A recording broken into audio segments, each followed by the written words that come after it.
your instruction, Doctor, and both of us know that you can't arrive at 2 p.m. if at 2:15 you turn onto Doge Street in Loxpo.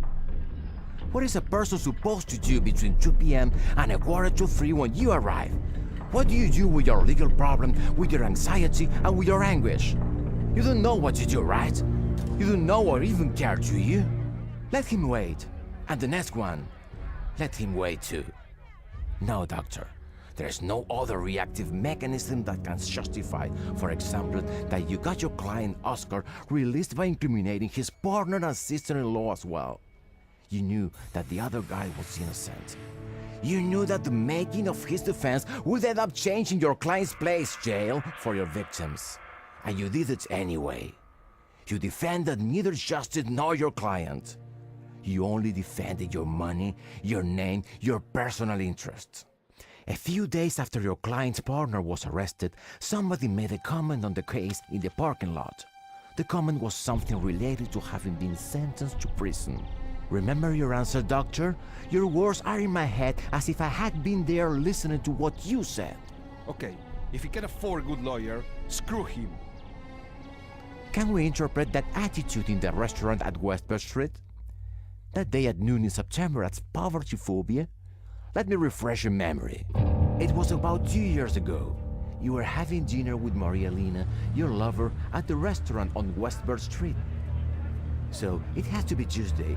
It took me plenty of time to figure out that Tuesdays were days dedicated to your lover. I saw you both sitting at a table near mine, like so many other times before. That day, having dinner, a 10-year-old boy arrived. He was selling roses to the customer at the restaurant. Nobody had seen him, not the waiters, not Maria Lena, not even me. And suddenly you scream, "Waiter!" And the waiter who usually served you and who fears you as much as he hates you, walked quickly over to your table. Then you made the waiter push the boy away onto the street.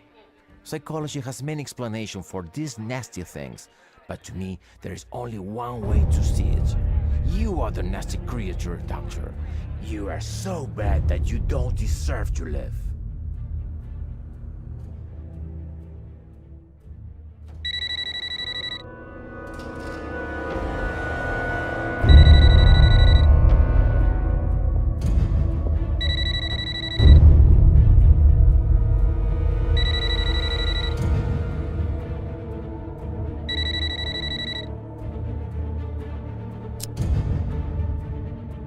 Hello? Hello?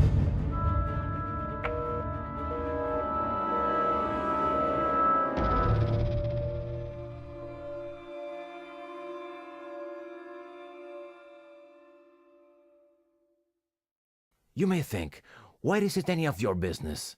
It is my business, Doctor, and I do care. I care because I'm that old man who was splashed by you on the corner of Doge and Caesar Street 5 years ago.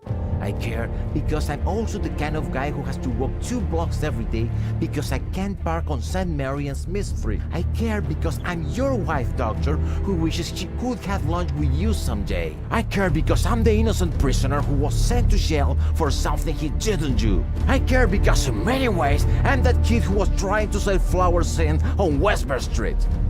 Psychologists have taught me a lot about mental processes. During the last years, Doctor, I have thought that you were just a part of me. A horrible part of me with an independent life which shows the worst of me in each of your attitudes. I think that it was from those ideas of incarnation and identification that I realized that not only did you not deserve to live, but you should also die. Yes, die. But how? Who knows? What would be the fairest way? An accident? A heart attack? Suicide? I don't know. The most modest, serious, and simple way that came to mind was murder. That is that somebody would finally decide to kill you for what you represented for us in the most archetypal way. I'm not writing to make you repent.